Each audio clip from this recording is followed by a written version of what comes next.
Hi everyone, it's 8:35, so we're just trying to get started. So before we dive into the material for today, I'm just gonna have a couple of announcements for y'all.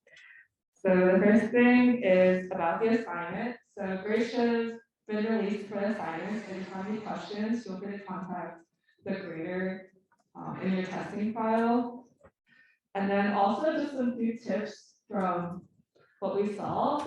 We recommend that if you have trouble doing a demo, doing the assignment that you want to demo, because we tried to model the assignment off the demo. So if you have any questions or your stuff, we really recommend looking at the demo, because usually the things that we ask of you in the assignment are very similar to the demo. And then we also post a test case file every Saturday before the assignment is due. And we highly recommend that you run this test file because it's what we use to run your assignments. So if you get the test files, cases right, then that's a good sign for your assignment grade. Wink. And then also when you're submitting your Postman request / collections, remember to save the request. So basically, I think Shugo can show you later during the demo, but when you go to Postman and you make a request, make sure to save it, or else your Postman collection that you export will be empty, which is not the purpose of Postman, because we want you to test your request, like all of the catch your requests, and you can test your request twice. So make sure to save them so you can see the types of tests you've been running. And for this assignment, we were lenient with if you didn't really have any tests, because as long as you submitted the file, we thought it was okay. But in the future, we will be looking through your Postman collections and making sure that the tests are actual tests.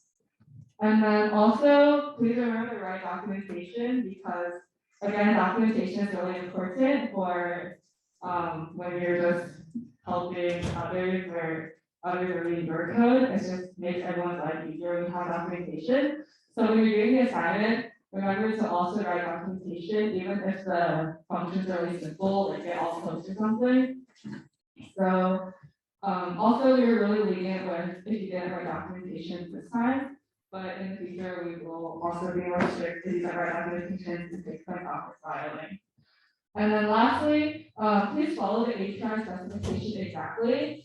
A large number of times, if your test cases are not passing, like the 9 to 10 are not passing, but it works in Postman, that probably means that your routes are spelled wrong. So make sure when you submit your assignment or when you're running test cases to make sure that the name of your routes match the API specification exactly. And also the responses match the ones on the API spec exactly too.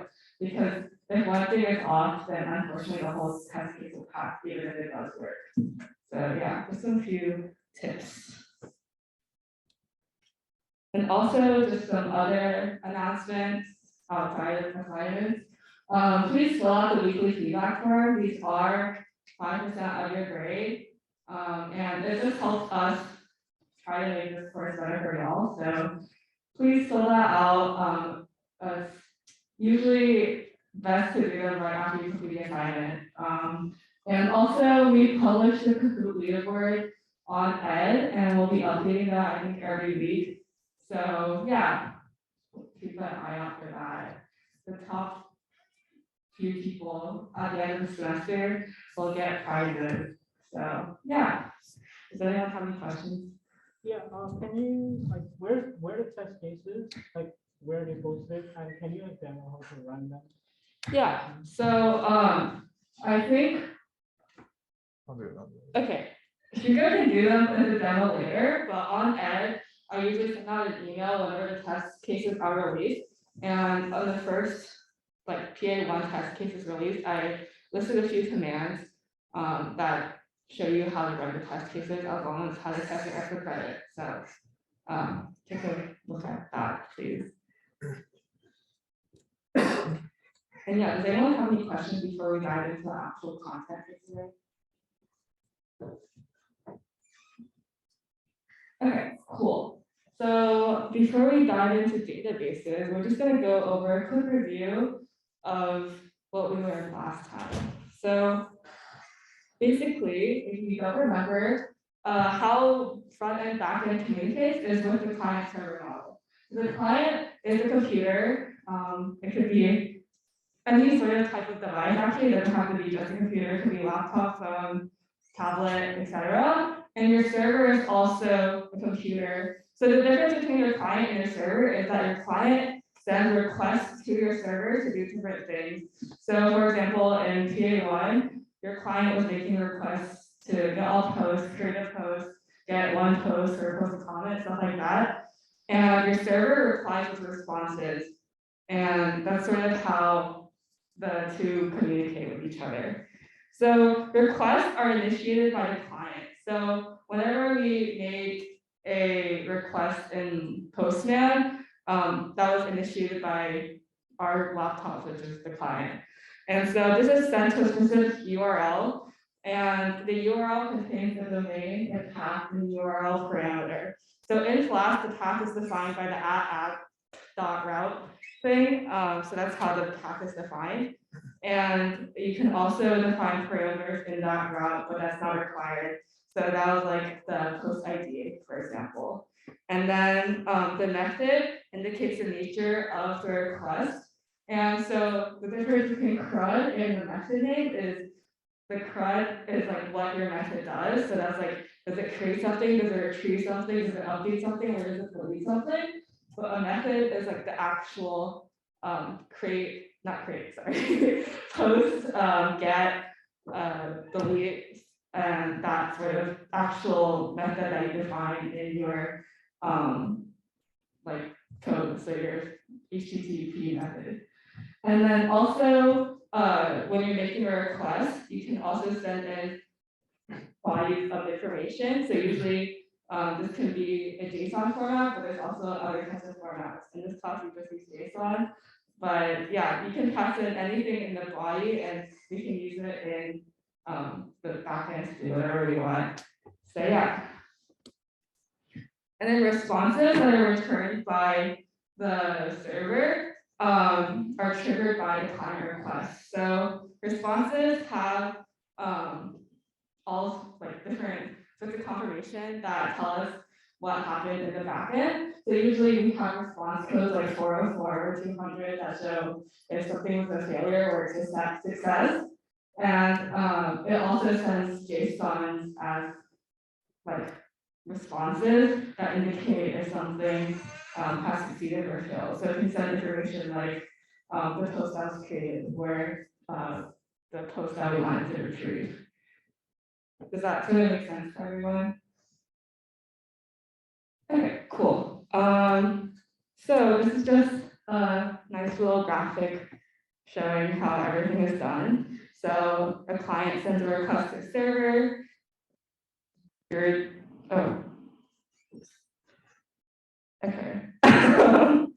And then in the back end, there's sort of a data operation that's done.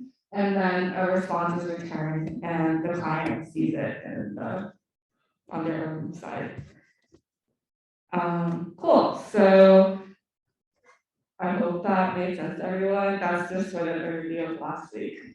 Okay, cool. So next we'll just be moving on to databases. So in PA1, we stored everything in a Python dictionary, but this is highly problematic, and we do not recommend doing that, and there's several reasons why. So the first is we have to manually maintain this data. We have to keep like a post ID counter and increment it every time, and we have to sort of just control like everything that happens here. And this is not ideal because the data was in the same place as all our code, and it's best to keep those two separate because it can get really messy, especially when you have large amounts of data.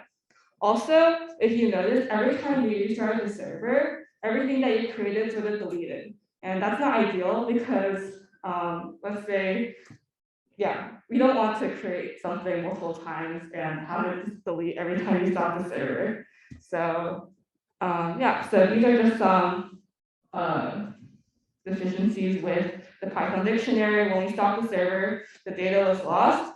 And also, it does not scale efficiently because in the Python dictionary, you can't add or delete as easy as a database. And also, we cannot enforce formats. So let's say for the to-do list, we wanted to send in a string or a boolean if something was done, but there's no way of enforcing that in Python. And yeah, that's why we don't really want to use the Python dictionary. So, in replace of that, we use databases. And just some fundamentals about databases. A database is essentially just a collection of organized information. So, for example, Cornell has a student center as a database, and it holds all of our names and IDs, birthdays, addresses, grades, tuition information, all of that. And the cool thing about databases is that you can easily access, update, and manage data in comparison to the Python dictionary, because we have all these sort of IDs and dictionaries from and it's all nested into each other, and it was really messy. So database allows you to see it much more clearly, and also it's sort of implemented as a collection of tables. So what is a table? Great question. A table is basically sort of like a Python or Java class. We have columns that sort of represent the attributes of that class. So they have a descriptive name and a data type. And then the rows are sort of instances of that class. And so there are different things of this table type. So for example, here we have a users table. Let's say we're creating a social media app or something. And yeah, so we have 3 different users, Gonzalo, Kate, and Diego, and they have different attributes like a name, age, and hobby. And also we have a unique identifier for the ID that helps us keep track of the different values, and we don't get mixed up between 2 of the same names or something. So yeah, so the unique identifier is ID, and it's required for every item in the table, just so that you don't get mixed up in case there's 2 Kates or 2 Gonzalos or 2 Chugos. And the IDs automatically increment. So unlike the Python dictionary where we have to add it every single time, and the database does it for you. And then if we were to delete Gonzalo from the users because he doesn't want to use this app anymore, it would just delete from the table. And if we were to add a new person called Rahi, the ID would just, it wouldn't take the place of 1, it would just add on, because we have 3 right now, and then the new ID, even though there's still 3 users, it would be 4. And so the reason we do that is just because it's more efficient that way. There's really no use of going back and using 1, and it just saves time because it's easier to just add on rather than creating a new one and then having to replace it and keep track of what's been deleted. Do you have a question back there? Yeah. So because you're deleting the actual ID numbers too, does that ever pose problems if you want to iterate your databases because you're missing certain values No, because the ID is sort of auto increments, and so the database sort of just has its own way of keeping track of what's been deleted. So it's not there, it won't increment through it because we still have a table, so we know what exists, so we can just iterate through that table rather than having to iterate just through 1 through 4. We know what's been deleted because it's not there anymore. Does that kind of make sense? Cool. Does anyone else have any questions about how IDs are sort of incremented, where things are added and deleted, and how the IDs sort of still just keep on incrementing? Okay, cool. So moving on, a database is not the same as a table. A database is a collection of tables. So for example, in the social media app, our database isn't just users. You can have different sort of tables in this database for our social media app. So let's say we have users, we also need posts for this app. So we can have two different tables in this database, and they sort of represent two different things. So one, we have the users, the second is who posted. So this can be like the name, description, number of likes. And you can see these two tables are sort of separate from each other, but they still can have like operations that involve each other. But we'll go into like relationships between two different tables later. Right now you can just think of tables as like separate from each other, but they still are like loosely related in some way to be in the same database. Does that kind of make sense? Okay, cool. And within these two different tables, the IDs are still going to be unique within the tables, but they won't be globally unique throughout the whole database. So IDs are unique in the table, but not throughout the whole database. So you can have two, users, but they won't be in the same, like, they won't both have ID 1, but you can have a user and post with ID 1. Does that kind of make sense? Okay, cool. So this is structured a lot neater than a dictionary. So you can see over here in the Python dictionary, you have like a whole dictionary representing users, but then you have like a list containing all of the users, and then like each user is a dictionary, and it gets like really complicated and hard to manage. It's just really messy. And TA1, if you don't remember, like the comments are sort of like this.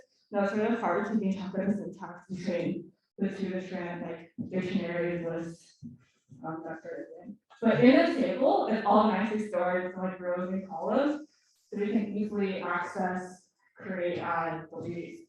And we'll see the difference in commands soon. So for example, so back to the benefits, all the data is structured really nicely. It's not messy like a Python dictionary. Also, it scales well. You can add as many things as you want. So the database of students at Cornell can hold everyone at Cornell.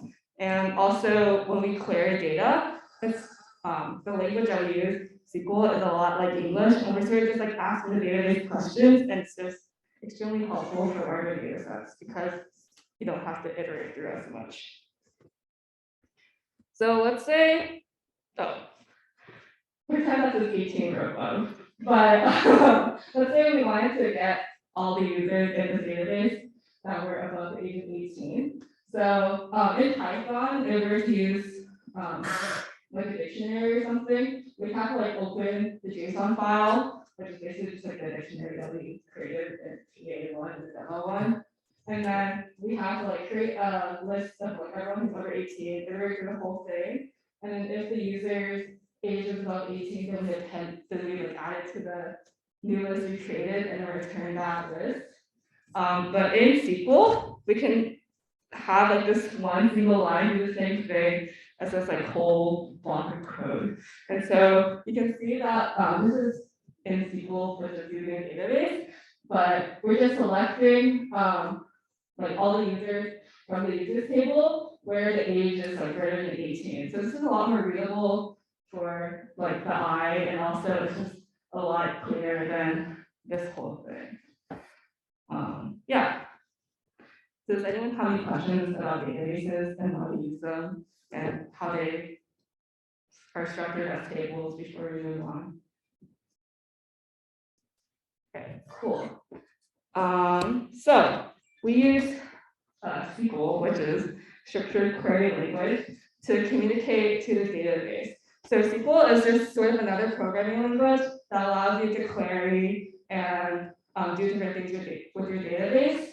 And there's types of, like many different types of like systems that implement SQL. SQL is like the overall language, and then there's like different interfaces like SQLite, NoSQL, Postgres, if you've like ever heard of them. In this class, we use SQLite as like an interface that implements SQL. So it's important to like know the difference between like the two types of things, like SQL and SQLite. Like one is the whole like programming language, and the other is like the thing that implements that programming language. And there's differences between like the different interfaces, but we won't go into that in this class. So yeah, SQL just stands for structured query language. And so in SQL, yeah, it's basically just a language for communicating with your database, and you can create, retrieve, update, destroy, or delete operations. So you're doing the same like CRUD operations as you would in your server. So this is just some syntax for SQL. So when we want to create a table, this is what you do. You create a table with a table name. So if we were using like my users example, you create table users, and then you have like different columns in your data types. So you would define that. So for example, like the name would be the data type of like text, and then we have like age would be which would be an integer, and then you can have like email or something, which would be like a long list of characters. So this is just an example of how you would create a table. And yeah, we'll go into like more of this and like actually implement this in the demo, but this is just sort of an example of how you implement sort of the concepts we just talked about with tables and SQL. So the ID, primary key, integer, auto increment stuff. Remember how we said that like IDs have to be like unique. So a primary key basically ensures that a field or column in a table is unique, and an auto increment just like automatically increments the ID for us. So we don't have to do it ourselves, which is a nice thing. Does anyone have any questions about how this works? Also, please let me know when I'm going to class.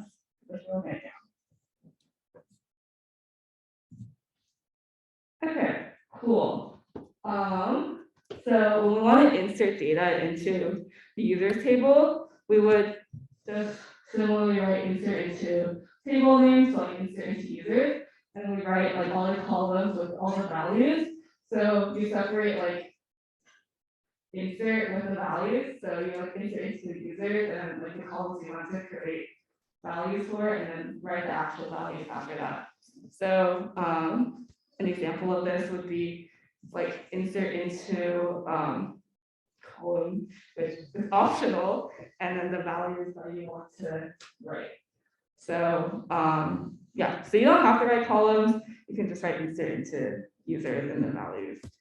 But an example of this is like, this is where columns, you don't like, you do include it, so you don't like delete it, but you can insert into users and then like name, age, email, and then you write the values, and then it's like John 21 and JS 123@edu email, and so we're inserting that into users. So that's just sort of the basic syntax for it. We'll implement it again in the demo, but like this is how you do it. Does that sort of make sense to everyone? Okay, cool. So there's other ones like retrieving. So let's say we wanted to select John from the user database. You could just say like select like name, like select whatever information you want from the table. So this basically just selects whatever you need from the table. And then this is just an example of getting everything you want from the table. So the star means getting all columns that you want. That's just a neat shortcut. And then, yeah, so you can also add conditions. So for example, if I wanted to get the users over 18, I'll just hit like the where age greater than 18, while like everything in the first part stays the same as before from here. Does that kind of make sense? So you can just retrieve with correct conditions using where. Okay, cool. And then, yeah, so this is sort of what we just did. And then, lastly, we can update data. And so, let's say we wanted to update my user because I like grew older. So I can do like update users where I set, let's say like age to 19, and then we can say like where the ID is equal to me, where like my name is equal to Kate, but ID is better because it's unique. But yeah, so this is just the basic syntax for updating data. And so here's an example. We want to update user and then we want to set it to whatever, and then we add the condition at the end. Does that kind of make sense how we do that? Okay, cool. And then we want to make sure you don't leave like the where statement out of this one. For Slack, you can leave the where statement out, but in the update, we want to make sure we're updating the correct thing. So make sure to add the where in the update. And then lastly, we can delete data. So this is just delete from table name where condition. So let's say Gonzalo didn't want his account anymore, we can just do delete from users where ID equals like the ID that was Gonzalo's. So yeah, delete from user where ID equals 1. Does that make sense? Okay, cool. So that's pretty much it for the databases part. We just wanted to sort of introduce what databases are. They're just a collection of tables. And yeah, all the SQL commands we'll do again in the demo. Does anyone have any questions before we move on to that? Okay, cool. Before we start demo, just super quickly, since there seems to be some confusion on a few things about the assignment. So the first thing is that we release our test cases on Saturdays before the assignment is due. You'll get an email like this where the test cases have been released, and you can just go to the ed post and let me move myself and download this file. And once you do that, you should store it in the same folder that your app.py is in, so something like this. And then once you've done that, you can change directory to that folder that both these files are in, right? You can enter the virtual environment. And once that's done, you can run the test file.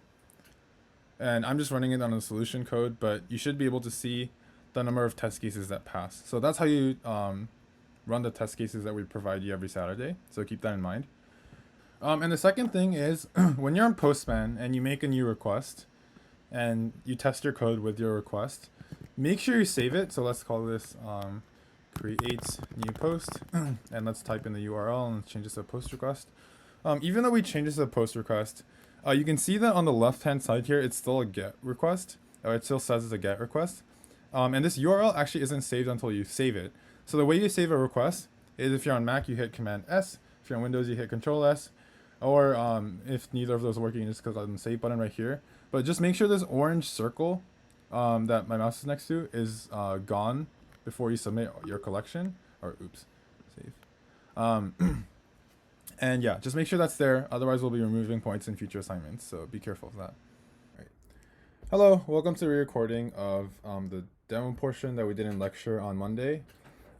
This is unfortunately the third time I'm re-recording with this, but this will probably not be happening in the future very much. So yeah, don't depend on this if you've been watching lectures at home.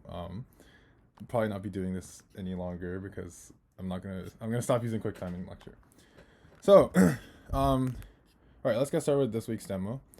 The first things you should do is after you've gathered the knowledge of lecture, you should know what SQL is.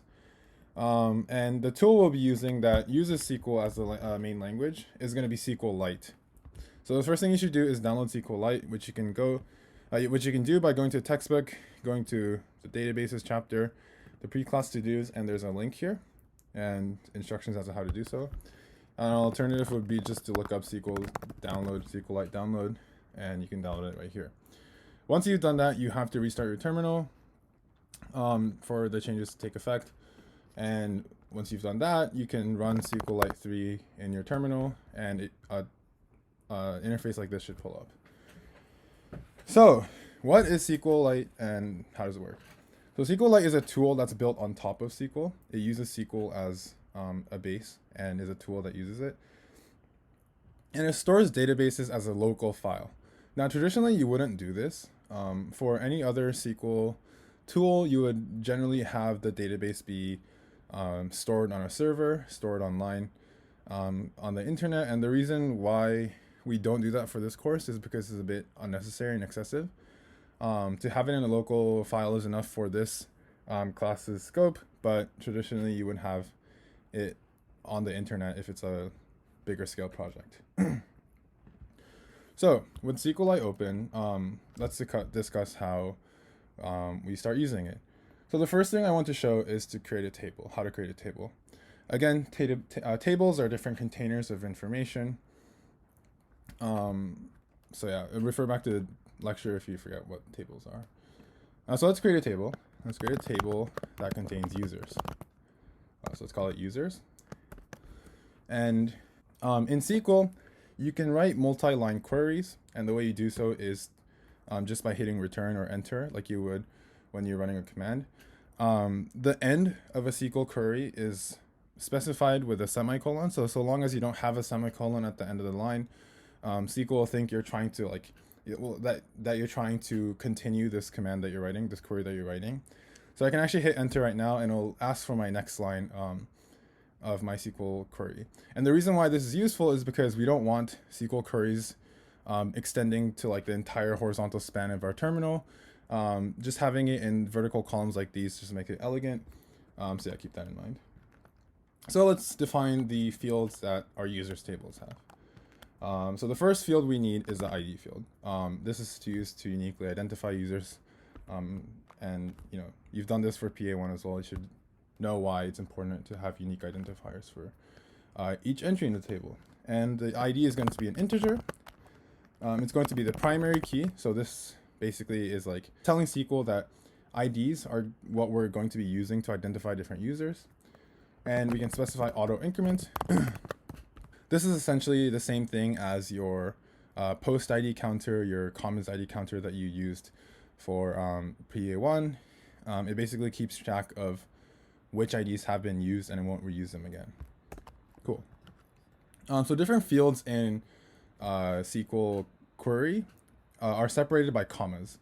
So keep that in mind as well. But you cannot have a trailing comma. So we'll talk about what that means in a second. So each user, let's say they have a name as well, right?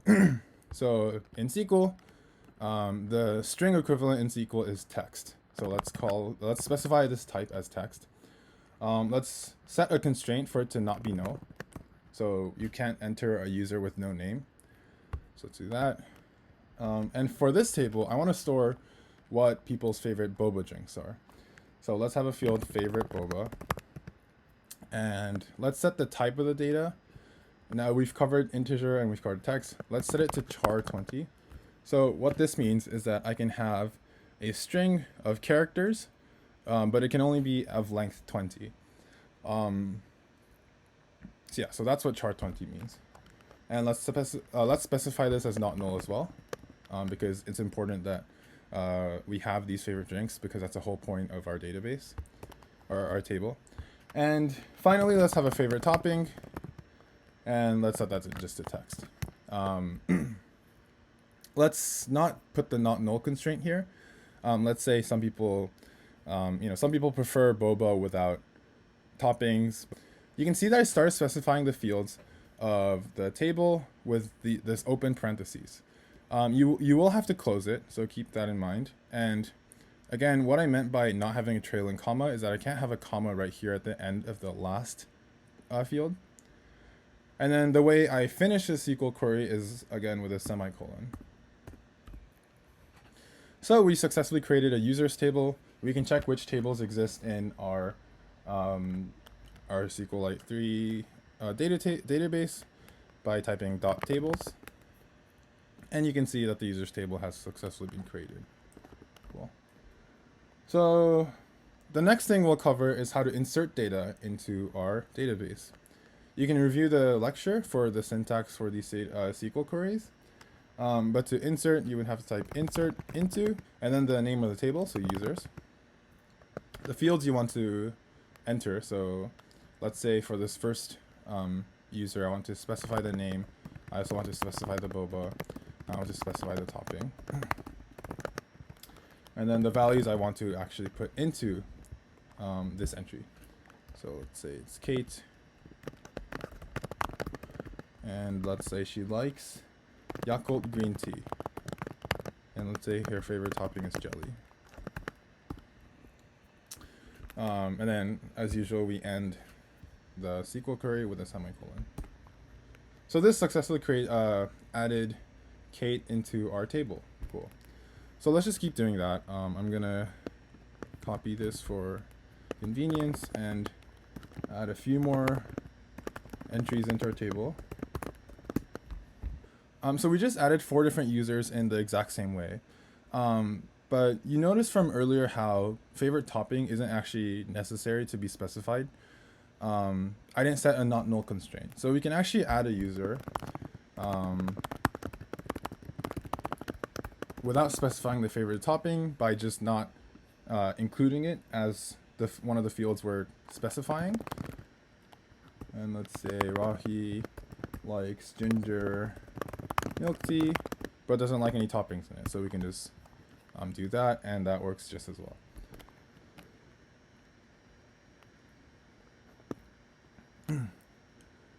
Obviously, a thing to note is if a field doesn't exist, a field that we want to specify doesn't exist. So like, let's say we want to specify someone's favorite sugar level. This is actually going to give us a syntax error, which is very nice for us because this ensures that every user in this table is going to have the exact same information, and adding a new user isn't going to add new fields. So it removes a layer of unpredictability that we would otherwise have. So you can see I got an error there. Finally, if we don't specify a field that we set as not null, SQL will complain to us. So you can see the not null constraint was not successfully met, and SQL complained to us, disallowing us from adding this entry. So you can already start seeing how databases are more advantageous than Python dictionaries, because Python dictionaries are very loose. There's no predefined data types that you can and cannot put. So there's no consistency, and that's one big benefit of databases that you all should know. Cool, moving on. Let's see how we can retrieve data from our database. So how do we check what data is in our database? So the first thing I'll show is how to retrieve all data from a specific table. So the way you do it is by typing select star, star indicating all, from, and then the table you're trying to retrieve information from. So select star from users gives us all the information from the users table. You can see all 5 entries that I put in earlier. Another thing you can do is specify which columns you'd like to see. So I can do select name from users, and it will only return us the names of each entry in the users table.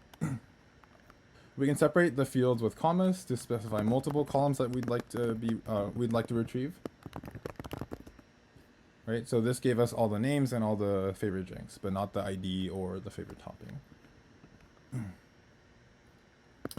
Again, if we specify a field that doesn't exist, SQL will complain to us.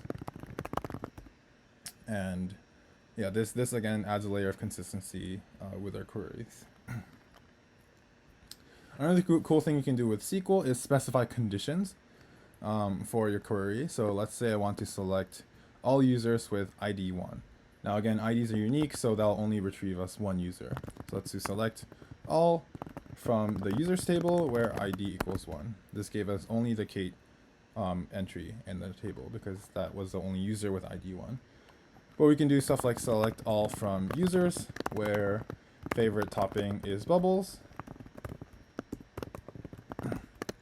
And this gives us all the users that has their favorite topping as bubbles, which is me and Gonzalo, the 2 of us. Just like in any other programming language, and, or, and not are keywords that you can use in SQL. So an example would be select all from users where favorite topping is bubbles, or favorite topping is jelly. So this gave us all the users where their favorite topping was either bubbles or jelly. Yeah, so you can combine conditions like so. Cool, so that'll be the end of demo that I covered in lecture 1. For the rest of the demo, I'll finish it on Wednesday and upload a recording of that. But again, hopefully this time there won't be any corruption. So please don't rely too heavily on these view recordings. And yeah, I'll see you guys at lecture.